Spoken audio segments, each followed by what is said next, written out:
श्री महाप्रज्ञ गुरवे नमः। जिसके सांसों में रहता है शाश्वत शांति का स्पंदन, उस महाप्रज्ञ को वंदन, उस महाप्रज्ञ को वंदन। सत्य अहिंसा अनेकांत को अर्पित जिसका तन मन, उस महाप्रज्ञ को वंदन, उस महाप्रज्ञ को वंदन। जिसके सांसों में रहता है शाश्वत शांति का स्पंदन, उस महाप्रज्ञ को वंदन, उस महाप्रज्ञ को वंदन।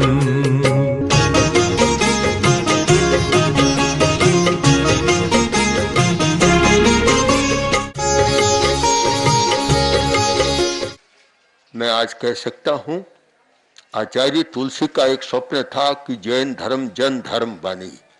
उसका साक्षात्कार हमने इस यात्रा में किया कि जहां एक भी जैन परिवार नहीं, हजारों हजारों लोग दिन रात हमारे पीछे रहते, साथ चलते, एक गांव से दूसरे गांव जाते तो 2-2, 3-3, 4-4 किलोमीटर से सैकड़ों लोग विद्यार्थी रास्ते पर घंटों तक खड़े रहते, सारी बात सुनने का प्रयत्न करते।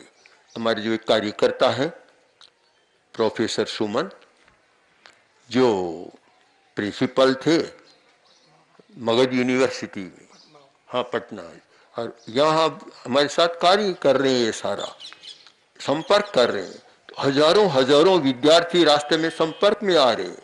और हमारा शिक्षा का एक कार्यक्रम भी चल रहा है, जीवन विज्ञान और अहिंसा प्रशिक्षण का। हम इसमें विश्वास करते हैं कि केवल बाह्यिक कार्य से काम पूरा नहीं होता जब तक कि उसका प्रयोग नहीं किया जाता, अभ्यास नहीं किया जाता। कोई भी साइंस का अध्ययन करेगा और वह कोरा पुस्तक पढ़ेगा, काम नहीं होगा जब तक वह प्रैक्टिकल नहीं करेगा। साइंस का विद्यार्थी कभी उत्तीर्ण नहीं हो सकता और अच्छा काम भी नहीं कर सकता। उसे तो प्रयोगात्मक पद्धति अपनानी होती है। और मैं मानता हूँ धर्म तो बहुत प्रयोगात्मक था, किंतु पता नहीं क्यों इन शताब्दियों में धर्म को कोरा बांगमय बना दिया, वाणी का विषय बना दिया। बस कोरी बात करो, सुनो और बात समाप्त हो जाती है।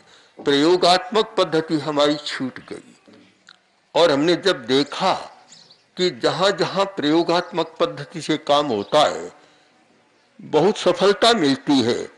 और आज मैं कह सकता हूं कि जो जीवन विज्ञान का प्रयोगात्मक कार्य हमने शुरू किया, आज हिंदुस्तान के अनेक प्रांतों में, और पूरी संख्या अगर की जाए तो कम से कम 25-50 लाख के बीच में विद्यार्थी उसका अध्ययन कर रहे। हाँ, और जो अनुव्रत शिक्षक संसद है जिसके ये सदस्य हैं, लगभग लाखों सदस्य शिक्षक, जैन तो उनमें 2% भी नहीं है। सारे के सारे जैन लोग हमारे कार्यकर्ता हैं, जो बिहार जैसे हिंसा प्रधान क्षेत्र में, झारखंड में, छत्तीसगढ़ में, ऐसे क्षेत्रों में आदिवासियों, जनजातियों, भीलों के बीच ये काम चला रहे हैं।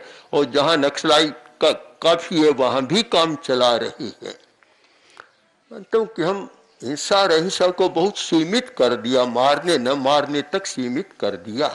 हिंसा क्यों बढ़ रही है? इसका सबसे बड़ा कारण है भावात्मक हिंसा। हम कायिक हिंसा को देख रहे हैं, कायिक हिंसा बढ़ रही है, आदमी शारीरिक हिंसा कर रहा है, किंतु शारीरिक हिंसा कोई भी प्रेरणा के बिना नहीं करता। प्रेरणा बाहर परिस्थिति की भी हो सकती है, और सबसे ज्यादा अधिक प्रेरणा वह हमारे अंतर की है, भावात्मक प्रेरणा। जब भावात्मक स्थिति ऐसी होती है तब वह स्थिति बनती है। आचार्य अमृतचंद्र ने पुरुषार्थ सिद्ध उपाय में इतना सुंदर वर्णन इसका किया है।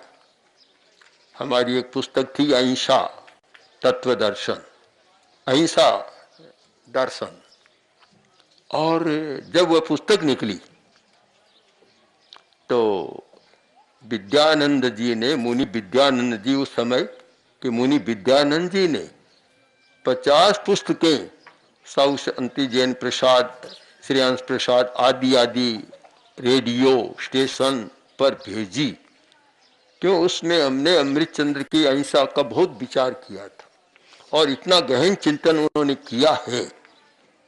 तो हम केवल मारने न मारने तक नहीं, सबसे बड़ी बात है भावात्मक हिंसा को कम करें तो शरीर की हिंसा भी कम हो जाएगी।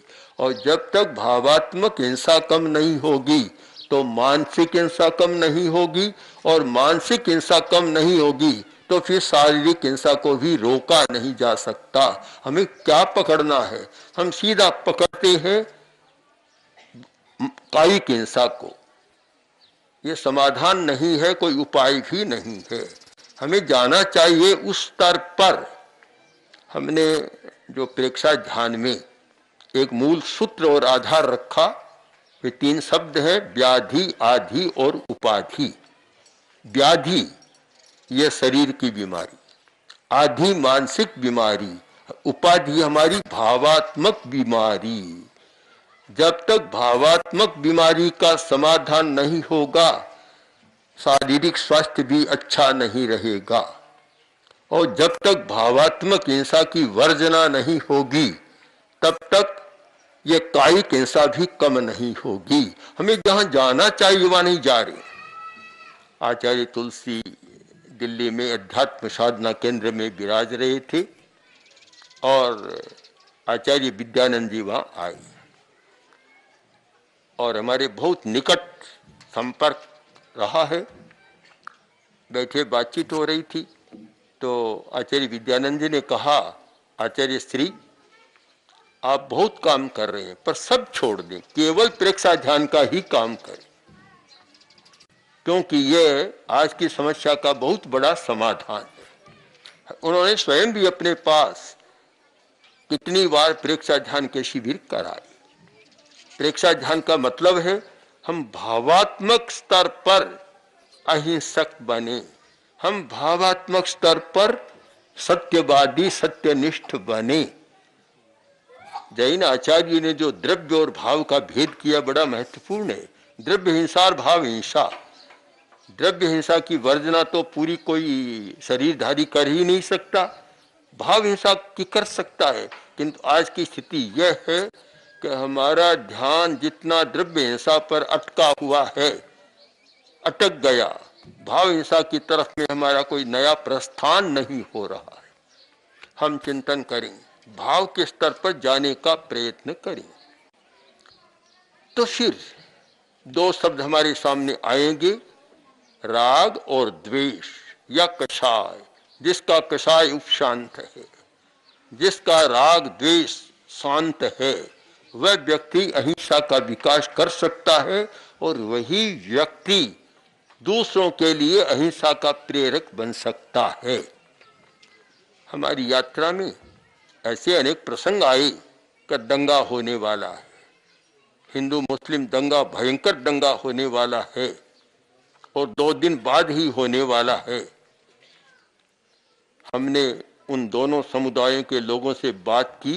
15 मिनट की बात में ऐसा हुआ कि हमें सूचना मिली कि दंगा नहीं होगा, अब कभी नहीं होगा, और आज जो दंगा करने वाले थे वे अहिंसा के प्रशिक्षण का कार्य चला रहे हैं, जिसमें हिंदू मुसलमान दोनों साथ। एक बार नहीं, अनेक बार हमने यह प्रयत्न किया। और आपको आश्चर्य होगा कि जब मुंबई में अहिंसा यात्रा चल रही थी, उसके आगे आगे 400 मुसलमान अहिंसा का ध्वज लिए हमारे आगे चल रहे थे। एक दिन हम मुंबई से ठाणे गए, थाना पास में ही है। वहां महाराष्ट्र सरकार के गृह राज्य मंत्री जो जैन भी हैं, दर्रा राजेंद्र, प्रवचन के बाद मेरे पास आए, आकर बोले, आचार्य जी आज मैंने एक नया देखा। क्या? कि आपकी अगवानी में सैकड़ों मुसलमान आते हैं, ये कभी मैंने नहीं देखा। मैंने कहा आपने देखा नहीं, और ज्यादा आते। क्यों? कि हमने मानवता के स्तर पर अहिंसा को प्रस्तुत करने का प्रयत्न किया है। उसमें न कोई सांप्रदायिकता, न कोई और बात, केवल आत्मा के स्तर पर, नैतिकता के स्तर पर और मानवता के स्तर पर। तो आज यह स्थिति बन गई कि जो कट्टर कहलाते हैं वे हमारे बहुत निकट हैं, हमारी बात को मानते हैं और उस आधार पर काम भी करते हैं। यदि हम चेतना के स्तर पर कोई काम करते हैं और भाव शुद्धि के साथ काम करते हैं तो फिर ये जाति, संप्रदाय, ये सारे भेद गौण हो जाते हैं। जैनों की बात कर रहे हैं कि जैन समाज के इतने सारे, मैंने तो अनुभव किया कि जो वैष्णव समाज, सनातनी समाज, दूसरे समाज, राजनीतिक पार्टियों से देखें तो चाहे कांग्रेस, भाजपा, बजरंग दल, विश्व हिंदू परिषद, आरएसएस, हमारे पास तो सब एक साथ बैठते थे, एक साथ चिंतन करते थे, सबके साथ चिंतन चलता था। और मैं कह सकता हूं कि हिंसा की बाढ़ को गुजरात में रोकने में हमें जो कुछ सफलता मिली उसमें सबका श्रेय है कि सब ने बहुत सहयोग किया, सब ने हमारी बात को माना, स्वीकार किया, तभी कुछ काम हो सका। सबसे बड़ा एक शब्द मेरे सामने रहता है और मैं बार बार कहता हूं कि शब्दकोश में उससे बढ़िया कोई मुझे शब्द नहीं मिला, वह शब्द है वीतराग। सारी समस्याएं राग द्वेष के द्वारा पैदा होती है। जहां राग द्वेष होता है पता नहीं अहंकार भी जाग जाता है, क्रोध भी जाग जाता है, लोभ भी जागता है, भय भी होता है, माया कपट का जाल भी बुना जाता है। सबका कारण एक राग और द्वेष। और जहां क्रोध अहंकार उत्तेजित है वहां न समन्वय हो सकता, न शांति हो सकती और न परस्परता जुड़ सकती। आचार्य तुलसी दिल्ली में विराज रहे थे, टाउन हॉल में कार्यक्रम था, चैनेन्द्र जी आए। चैनेन्द्र जी जो आके प्रसिद्ध साहित्यकार और विचारक हुए हैं, वे आए, आकर बोले आचार्य जी एक समस्या आ गई। क्या? कि मैंने अणुव्रत के कार्यक्रम में अनेक धर्म गुरुओं को आमंत्रित कर लिया और कह दिया, अब समस्या यह आ रही है, चारों ओर से यह आ रहा है कि पट्टा हमारा 4 अंगल नीचा रहेगा, ऊपर रहेगा, मैं तो उलझ गया, क्या करूं? आज ये तुलसी ने कहा आपको उलझने की जरूरत नहीं है, मैं आपकी समस्या को हल कर देता हूं। कैसे? कि मैं नीचे बैठूंगा, अब चाहे आप जैसे समस्या हल होगी।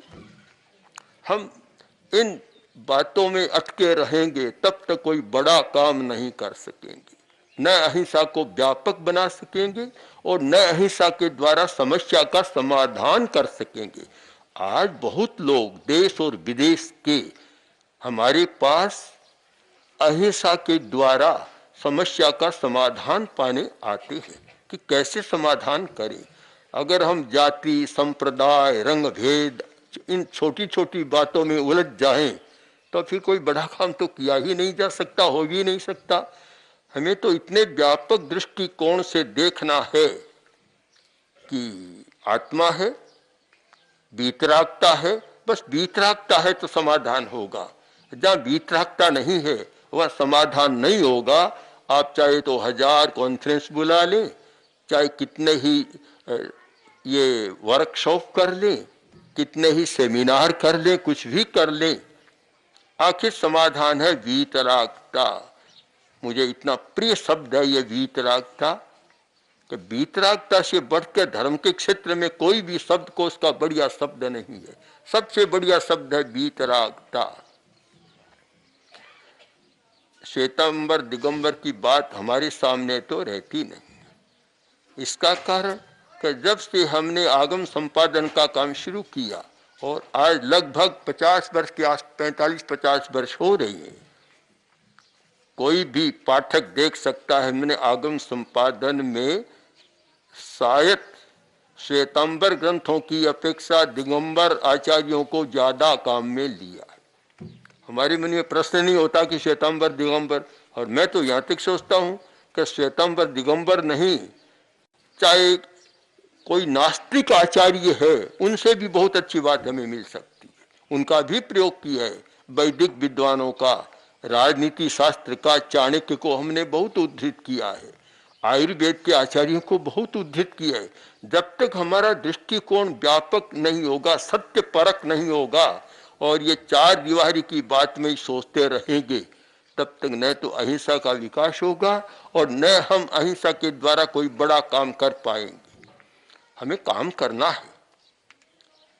तो आज मानता हूं सबसे बड़ा काम है वीतरागता की बात को जनता तक पहुंचाना। राग और द्वेष से जो समस्याएं पैदा हो रही है, उन समस्याओं को कैसे कम किया जाए, उसका एकमात्र उपाय है वीतरागता की साधना, राग द्वेष को कम करने की साधना, और उसका साधन है ध्यान। ध्यान के द्वारा हम मन की एकाग्रता ही कोरी नहीं करते, केवल मन की एकाग्रता से ही काम नहीं होता। एकाग्रता देखने में तो दूसरे प्राणी भी बहुत करते हैं। जब राम गए और पंपा में बगुले को देखा तो राम ने कह दिया, पश्य लक्ष्मण पंपायाम बकः परम धार्मिक है। कितना धार्मिक है, जो दृष्टवा दृष्टवा पदम दत्ते, एक पैर देख देख कर चल रहा है, जीवानाम बद संख्या। मछली ने सुन लिया। मछली बोली, राम अनर्थ कर रहे हो, ये ना हम निष्कुलीकृत है जिसने मेरे कुल को समाप्त कर दिया और आप उसका बखान कर रहे हो। सहचारी बीजानी या चरित्रम सहचारिना। तो हम एक दिशा में प्रयत्न करें कि राग और द्वेष कम कैसे हो। तो आज अध्यात्म के द्वारा हम पथ दर्शन कर सकते हैं। तो हम इन सब दृष्टियों से विचार करें कि हमें सबसे पहले आत्मा को देखना है। अपाणम पश आत्मानम पश्य, आत्मा को देखना है। तो आत्मा को देखने के लिए एक सुंदर ग्रंथ है समयसार, जिसमें आत्मा को देखने की विधियां आपको मिलती है और उसके द्वारा देखा जा सकता है। आत्मदर्शन। और उससे आगे जाएं तो कैसे हम ध्यान के द्वारा उस आत्मदर्शन को क्रियान्वित कर सकें, कैसे अतीन्द्रिय चेतना का जागरण कर सकें और कैसे इंद्रिय चेतना से ऊपर उठकर धर्म की बात कर सकें। क्योंकि जो इंद्रिय चेतना के स्तर पर जीने वाला व्यक्ति धर्म की बात करता है, बहुत आगे नहीं बढ़ सकता। वह तो राग द्वेष कलह बढ़ा देता है धर्म के क्षेत्र में। जिस व्यक्ति ने इंद्रिय चेतना से ऊपर उठकर अतीन्द्रिय चेतना के स्तर पर धर्म को समझने का प्रयत्न किया है।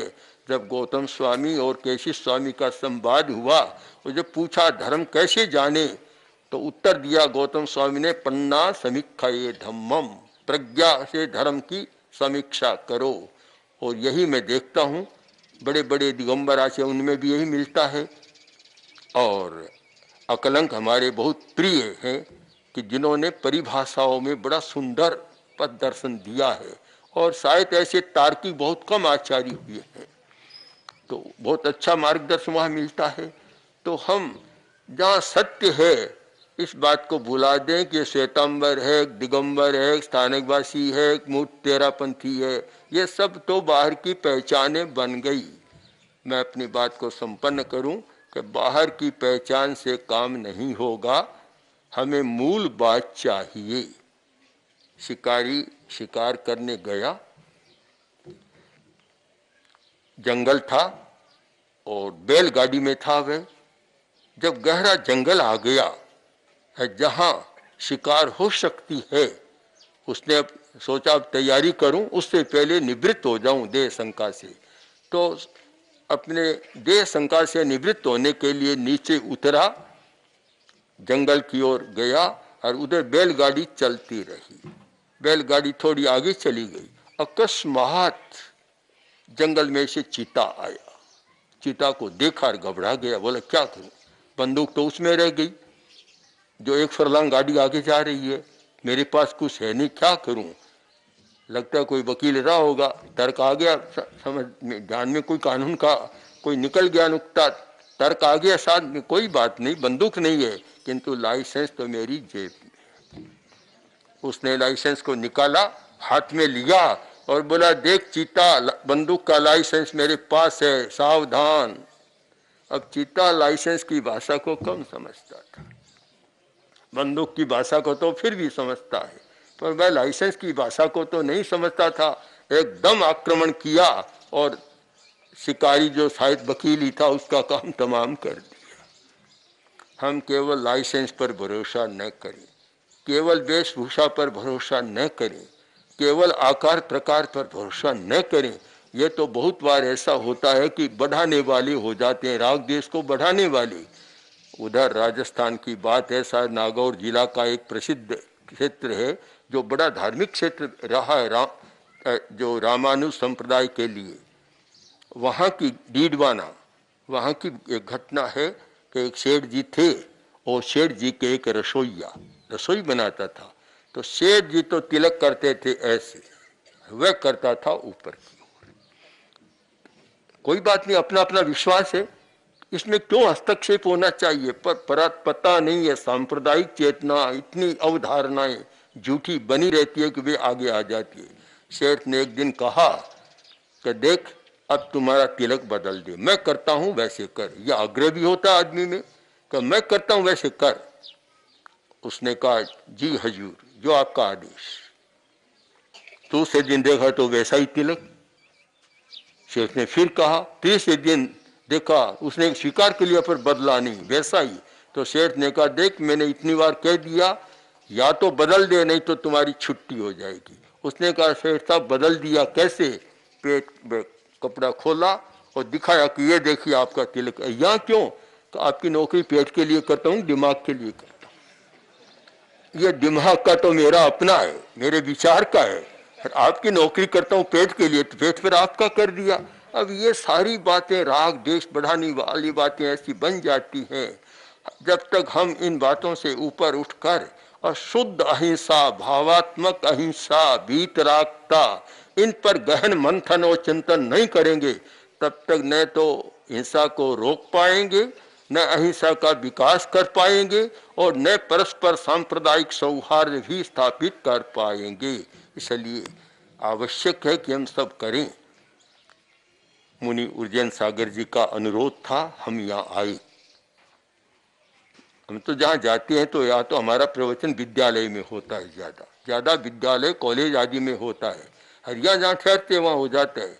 किंतु आपका अनुरोध था, हम आए, हमें प्रसन्नता है।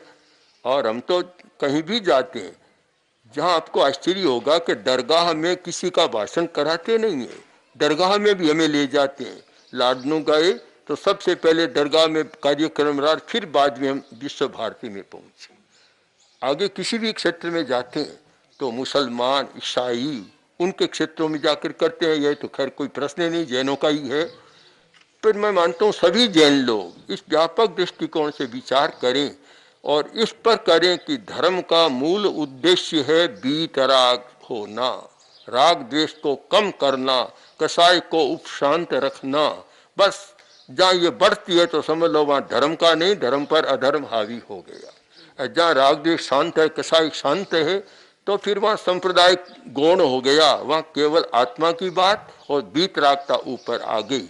इस दृष्टि से विचार के हम सब काम करें तो शायद हम अहिंसा, महावीर की वाणी अनेकांत, ऐसे दो सूत्र हैं। अपरिग्रह को साथ में जोड़ दे, मैं तो अलग नहीं मानता, अहिंसा अपरिग्रह एक ही बात है, अनेकांत भी एक ही बात है। इनका हम आज जिनमें समस्या का समाधान करने की क्षमता है वह काम हम कर सकते हैं। इसलिए थोड़ा व्यापक दृष्टिकोण उदार बनाकर मूल तत्वों पर विचार करें तो उससे आत्मा का कल्याण होगा, हम दूसरों का भी कल्याण करने में सक्षम बन सकेंगे। ओम अर्हम्। ओम श्री महाप्रज्ञ गुरवे नमः। ओम श्री श्री महाप्रज्ञ गुरवे नमः। ओम श्री महाप्रज्ञ गुरवे